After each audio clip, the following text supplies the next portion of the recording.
Bem-vindos a todos! Neste vídeo falaremos de 5 passos importantes e necessários para que o teu roteiro cinematográfico tenha sucesso. Todos sabemos quanto tempo demora escrever um roteiro, o processo da escrita e reescrita de uma história.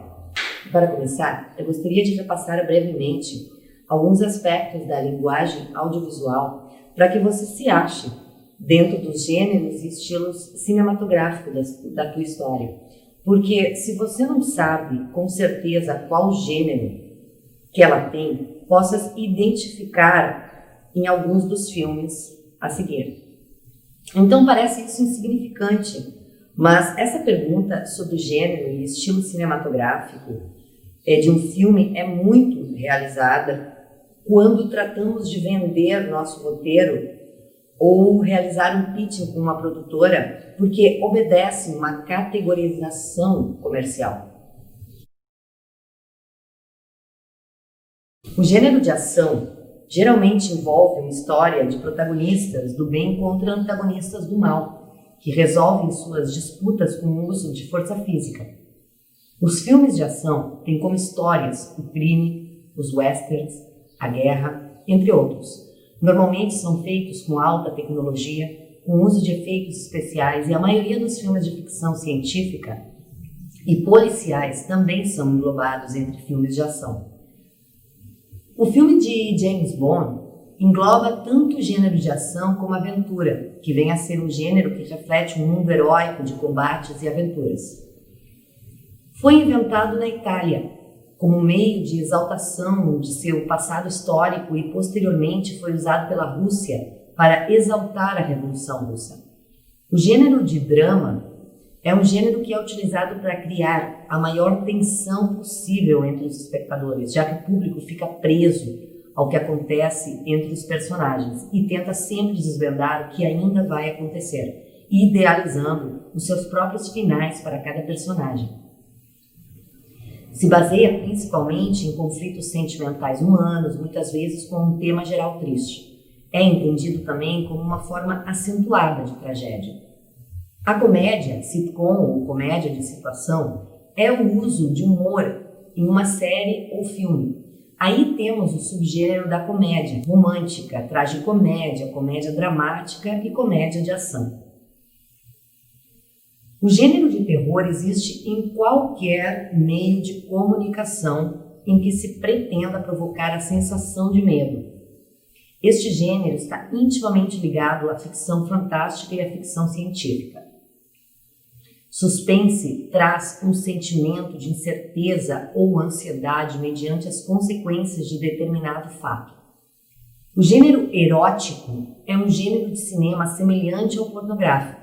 A única diferença que os distingue e faz com que sejam denominados de maneira diferente é o fato de no cinema erótico haver uma história mais bem constituída, ou seja, não ser apenas um pretexto para começar o que realmente o filme quer divulgar, como no caso do filme pornográfico. O gênero fantasia é um gênero de arte que usa a magia e outras formas sobrenaturais como o elemento principal de uma história. Catástrofe é um gênero cinematográfico muito popular, que mistura 3 elementos principais: enredo apocalíptico, apelo melodramático e cenas de ação, de preferência com efeitos especiais que enfatizem o clima de tensão. O gênero compreende uma mistura de ficção científica e fantasia, permitindo ao roteirista abordar todo e qualquer tema capaz de causar pânico. O gênero de filme noir é um estilo de filme primariamente associado a filmes policiais, que retrata seus personagens principais num mundo cínico e antipático. O filme noir, em francês filme preto, é derivado dos romances de suspense da época da Grande Depressão. Muitos filmes noir foram adaptados de romances policiais do período e do estilo visual dos filmes de terror da década de 1930. Os primeiros filmes noirs apareceram no começo da década de 1940. Os noirs foram historicamente filmados em preto e branco e eram caracterizados pelo alto contraste, com raízes na cinematografia característica do expressionismo alemão. Para não estender muito, temos o gênero cult, musical, romance, documentário, animação, biográfico, histórico, político, bélico, épico e religioso, bem como os subgêneros de denúncia, gore, thriller de alta tecnologia, de samurais, gangster, gay, lésbico e snuff, que para os que não sabem é o gênero de filmes geralmente sadomasoquista, torturas sexuais, onde a vítima pode morrer de verdade enquanto é gravado o vídeo. Normalmente eles circulam na Deep Web. E acreditem, existe um mercado grande para os filmes snuff. Quanto aos estilos cinematográficos, temos o idealista, realista, onírico, que fala do mundo dos sonhos, psicodélicos, o fantástico, conta efeitos especiais, animação. E vemos o Homem-Aranha 3, onde mostra a sombra, que falaremos mais tarde. Também temos o expressionista, surreal e o noir. Como eu sempre falo da importância de conhecer a estrutura de um filme, ele pode ter uma estrutura clássica, que apresenta uma ordem cronológica do começo até o final, uma estrutura partida, que apresenta cortes, flashbacks, flash forwards, ou uma estrutura minimalista, com uma ordem invertida ou sem uma ordem linear. A trama principal de um filme conduz à ação, e a trama secundária ou subtrama conduz o tema. Se fala que a subtrama é aquilo do que a história trata realmente, mas a função principal é dar dimensão ao roteiro. Essa é a imagem da subtrama do filme De Volta para o Futuro, onde Martin vai ao passado e conhece sua mãe antes de voltar ao futuro. Vemos a trama principal como A e a trama secundária como B. Igualmente que a trama principal, a subtrama também tem seu princípio, meio e final. À medida que você começar a trabalhar com sua trama secundária, separa ela da trama principal, para poder ver como ela funciona sozinha. Se não conseguir determinar qual é a tua história A e qual é a tua história B, observa. De onde vem o movimento da história? Onde está a maior parte da ação? Provavelmente essa será a tua trama principal. Volta a observar. Qual é o tema do meu filme? O que eu quero contar? Através do que eu quero contar? Essa seria a subtrama. Se a tua trama secundária tem uma estrutura ajustada, dará maior dimensão na trama principal e se integrará a ela, podendo aproveitar com segurança para dizer o que desejas contar no roteiro. Conseguir que funcionem as duas tramas integradas e que funcionem na trama principal, a tua trama secundária, é uma das tarefas mais importantes ao escrever um roteiro. Os personagens bem definidos têm substância. Conhecemos vários aspectos deles. Entendemos sua forma de pensar. Vemos sua forma de atuar e somos conscientes do seu estado emocional. Devemos evitar personagens estereotipados como a loira tonta, o bonito musculoso e aí por diante. Devemos criar personagens que sejam tridimensionais para que nossa história tenha sucesso. Sendo assim, as três dimensões de um personagem tridimensional são pensamentos, ações, emoções. Acredite, a maioria dos filmes deixam fora um ou duas dessas dimensões. Intensificam uma delas e criam personagens tipo. Como nos filmes do James Bond, por exemplo. Pensar se relaciona com as atitudes e com o modo de racionalizar do personagem. Atuar se refere tanto às ações em si, como às decisões que levam à ação. E as emoções incluem tanto o caráter sentimental do personagem como suas reações emocionais. O personagem, ele deve acreditar em algo.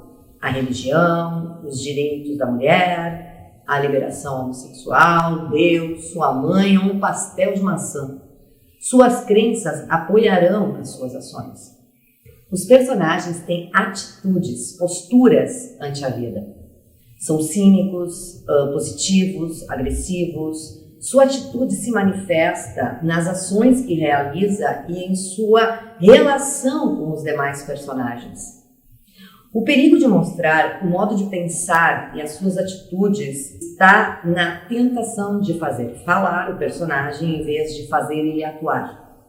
A ação se divide em duas partes: a decisão de atuar e a ação por si só. A decisão de atuar nos ajuda a entender como o personagem vê as coisas. O momento da decisão, tipo apertar o gatilho, dizer sim a uma missão, etc., é um momento poderoso na revelação de um personagem. As decisões, elas devem conduzir a uma ação concreta. A vida emocional habitual define os personagens e suas reações emocionais a estímulos concretos. É a reação emocional do personagem com respeito a uma situação que faz que o personagem seja compreensível ao espectador. Os sentimentos do personagem atraem a simpatia ou antipatia do público. As emoções nos levam para dentro da história. Experimentamos os sentimentos do personagem através delas. Ao menos um dos personagens se transforma ao longo da história. Às vezes, o personagem principal permanece igual e os personagens secundários os que mudam.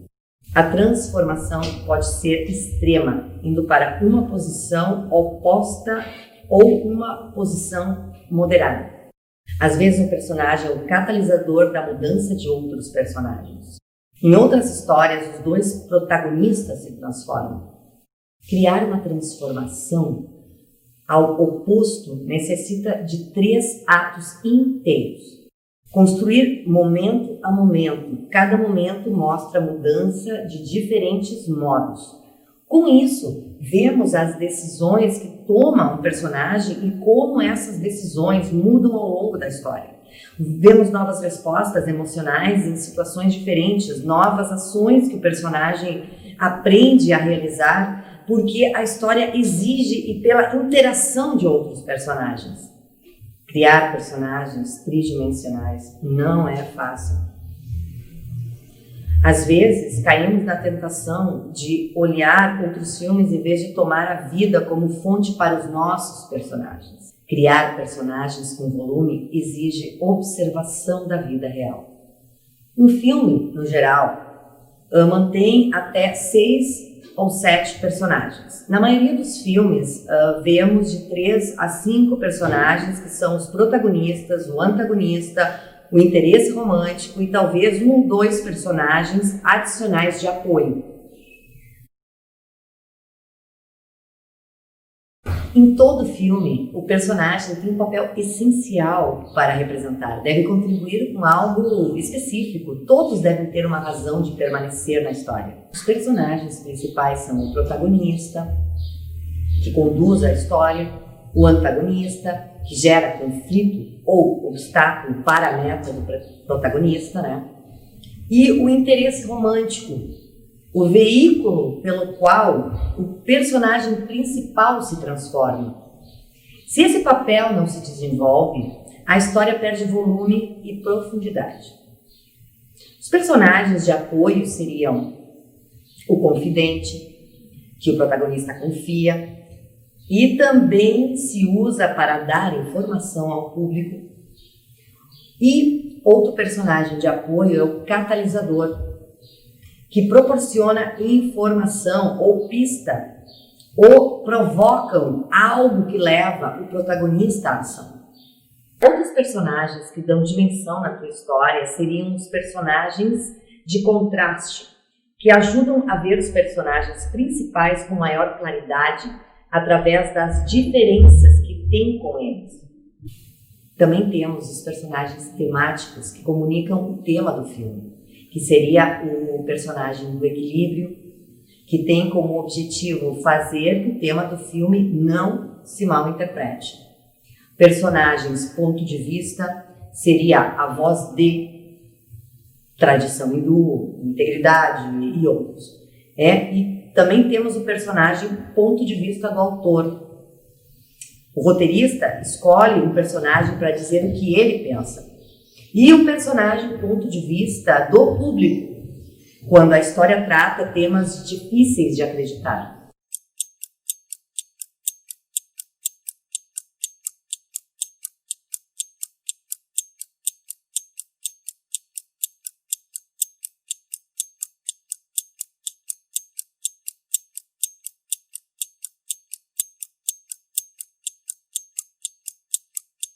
Quando vamos reescrever um personagem, é útil começar pelo arco de transformação. Começa descobrindo características principais que necessita teu protagonista para alcançar seu objetivo. Agora, olha onde começa teu protagonista. Decide que característica terás ao princípio e quais necessitará adquirir ao longo da história. Vemos na história o modo de pensar do personagem? Está expressado por ações mais que por palavras? Vemos claramente suas atitudes? Sabemos o que pensa dos outros personagens e da situação? As atitudes o levam a realizar ações concretas? A revisão do roteiro formula as seguintes perguntas. Estou estancado em um estereótipo? Defini alguns personagens através de uma única dimensão, em vez de criar personagens tridimensionais? Qual o arco de transformação do meu personagem? Lhe dei suficiente tempo para mudar? É acreditável a mudança? Que influências recebem os meus personagens que possam fazer eles mudarem? Existe algum personagem catalisador? A história força alguma mudança no meu personagem? Vemos claramente por meio das imagens e da ação como a influência da história e dos outros personagens provocam a transformação? Me ajuda a expressar tanto o tema como o que desejo contar? Prestar atenção na multidimensionalidade e transformação ajudará a criar personagens que o público não esquecerá no teu filme. E ao insistir nesses elementos, melhorarás também a identificação e a viabilidade comercial.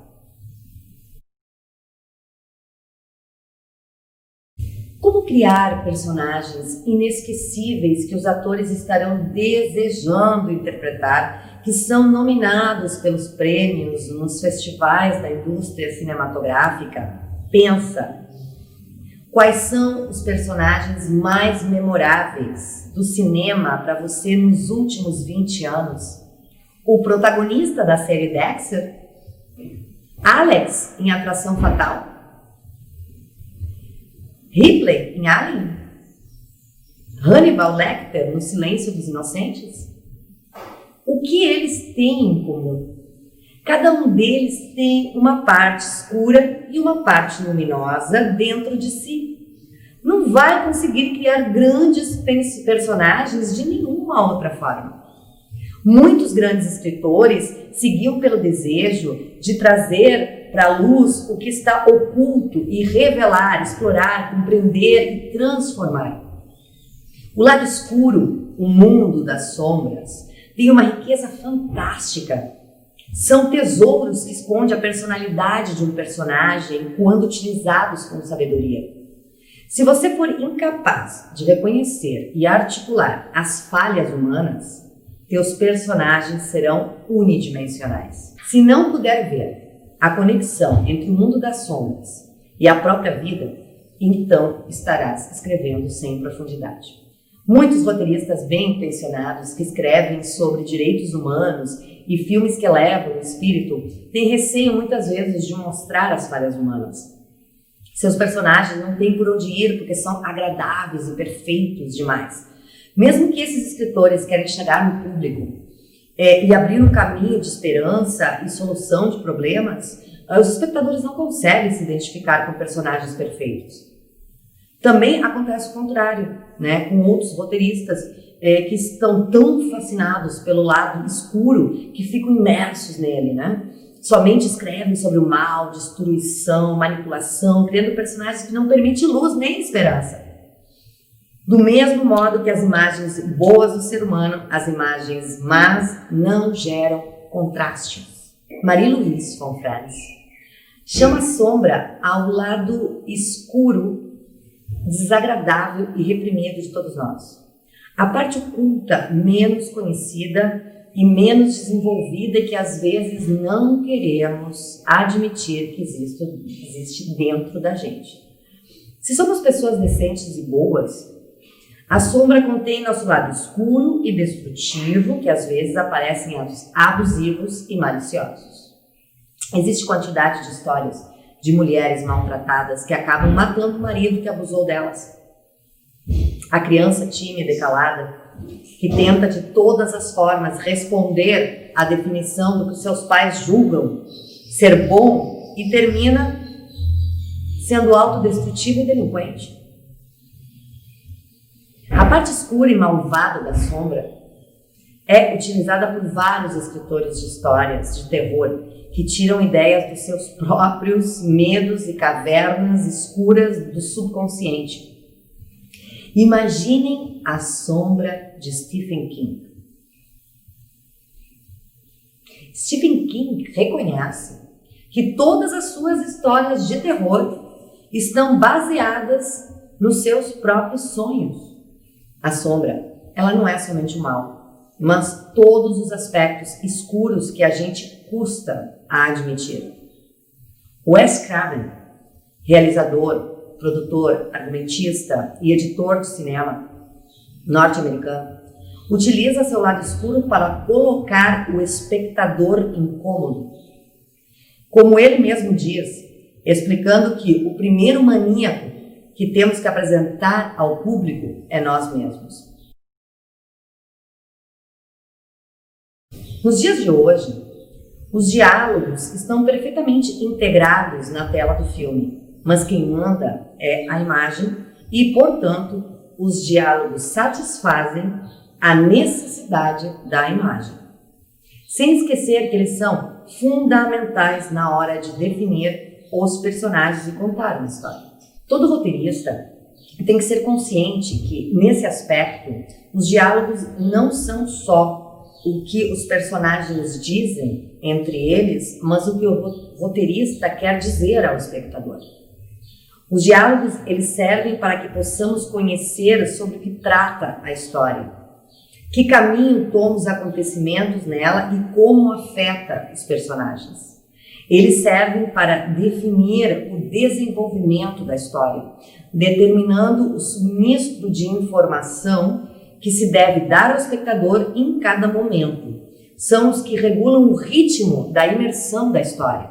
As principais funções narrativas dos diálogos são comunicar fatos ou informações do passado necessários para compreender a história, comentar as ações, explicar a realidade, fornecer informações incompletas com o objetivo de criar interesse e expectativas, antecipar fatos futuros. Tomando como referência o recurso utilizado no qual se usa a palavra, os diálogos podem se classificar como diálogo propriamente dito, quando os personagens falam entre eles mediante a forma de réplica contra réplica, e este tipo verbal é o mais utilizado para fazer avançar a ação. Temos o solilóquio, quando o personagem fala sozinho ou pensa em voz alta, talvez o menos utilizado no cinema, porque na ausência do interlocutor, ou seja, da réplica, dá uma aparência artificial e muitas vezes tranca o ritmo, obstaculizando o avanço da ação. Temos o monólogo, né, quando o personagem transmite os pensamentos sem falar. E temos o coro, quando um grupo de personagens falam todos ao mesmo tempo. Né? Hoje no cinema é um recurso meio antiquado, mais utilizado em musicais. Temos também a narração ou comentário, quando uma voz informa o fio condutor das imagens, muito utilizado nos filmes de Woody Allen. Sobre diálogos, poderíamos ficar falando um vídeo inteiro sobre isso, porque segundo a relação com a história, ele pode ser diegético, extradiegético. Segundo sua relação com as imagens, pode ser voz in, voz off ou voz over. Segundo seu estilo de escrita, pode ser literário, realista ou naturalista. Pode ser misto, onde combina diálogos naturais e estilizados, muito usados também nos filmes de Woody Allen. E pode ser também experimental, onde, mesmo que o diálogo normalmente não é um terreno apropriado para a experimentação, o roteirista pode e deve forçar os modos clássicos na busca de novas formas expressivas. Ainda sobre o seu conteúdo, podemos ter diálogos de expressão, diálogos de ambiente, diálogos de caráter e diálogos de ação. A maioria de nós, roteiristas, na ativa, coincidimos em um ponto. Nos diálogos, menos é mais. Inácio del Moral, roteirista espanhol, recomenda a todos os roteiristas principiantes que, vejam bem, leiam muito e sobretudo, especialmente as fontes de nossa própria cultura, mas também Shakespeare, Chekhov, a Bíblia, Bhagavad Gita, Valle Inclán, Freud, Aristóteles, dramaturgos americanos dos anos 30 e 70 e os jornais, pelo menos ao menos um por dia. Também ele diz, observem e absorvam a realidade em direto e tirem suas conclusões sobre a sociedade e as pessoas. Então, digo eu, não sejam ratas das plataformas de streaming. Ele também diz que escutem as pessoas e que contam ou como contam. E eu digo, está proibido escutar enviando mensagens de celular. Ele também fala, não tratem de ser originais a todo custo. Existe muito pouco para inventar. A escrita, mais que a imaginação, é memória. O que é novo é a forma de associar o que você lembra. Também, outro ponto que ele fala, não esqueçam que o principal interesse do ser humano são os demais seres humanos e suas relações. O resto é secundário. E, como última orientação de Inácio del Moral, diz, após escreverem, leiam os diálogos em voz alta para ver como se escuta, para ver se o ator não vai ficar sem ar antes de acabar a frase.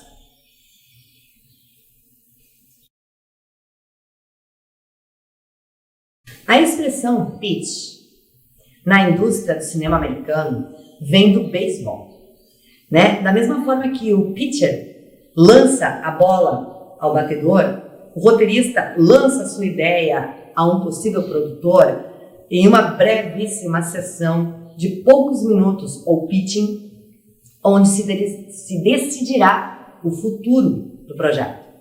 Praticamente todos os roteiros encontram muitos obstáculos no caminho, desde o começo do roteiro até se vendo. Pode durar alguns anos. Isso é um processo que consiste em buscar e encontrar bons contatos, boas produtoras, que trabalhem e se interessem pela linha argumental do filme, aprender a assistir a uma reunião de apresentação, um almoço ou um café de negócios e aprender a atitude apropriada que se deve ter. Todo mundo percorre várias vezes este caminho na indústria do cinema. É um processo que pede bastante paciência e determinação. Por último, então, eu quero compartilhar com vocês o que eu costumo fazer quando eu já tenho uma ideia estruturada do meu roteiro e mesmo que eu ainda esteja escrevendo ele, eu preparo uma apresentação em PDF com um layout visual que já antecipa o que eu quero contar sobre o que eu quero contar com o meu filme. A apresentação consiste em uma capa com uma imagem que introduza na ideia temática junto ao título do filme, nome do roteirista e número de registro na Biblioteca Nacional. Uma apresentação bonita diz muito do teu trabalho, de quem você é e o que você deseja contar. Espero que tenhas gostado e que aproveite este tempo para criar grandes histórias que impactem e cheguem ao grande público. Deixe um like, se inscreva no canal e me deixe seu comentário. FAQ Digital, vídeo 2.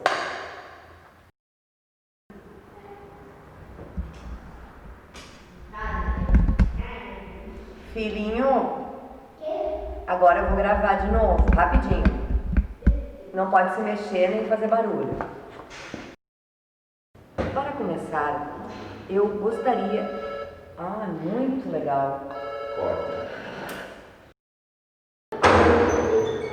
Corta! Incrível! E para começar, eu... Não, põe pausa essa não dá. Deixa ele se organizar, eu até vou fumar. Vai, corta isso. Pelo amor de Deus. É apenas uma voz. E para começar, ele pode ter uma estrutura,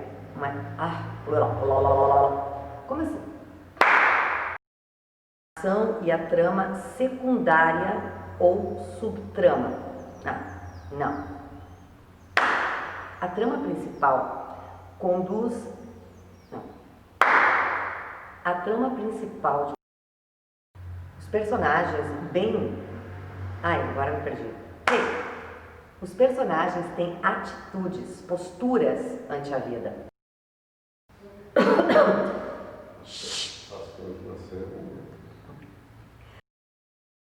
O personagem deve ter um papel essencial para representar. Corta. Vai aparecer isso. Vai, dá um time ali. Dá um timezinho. Deixar ela passar um pouco. É uma nuvem. Com maior claridade, através das diferentes... Ai, meu Deus do céu, me despistei. Outros personagens, que seria o personagem Meu Pai do Céu. Prestar atenção o protagonista da série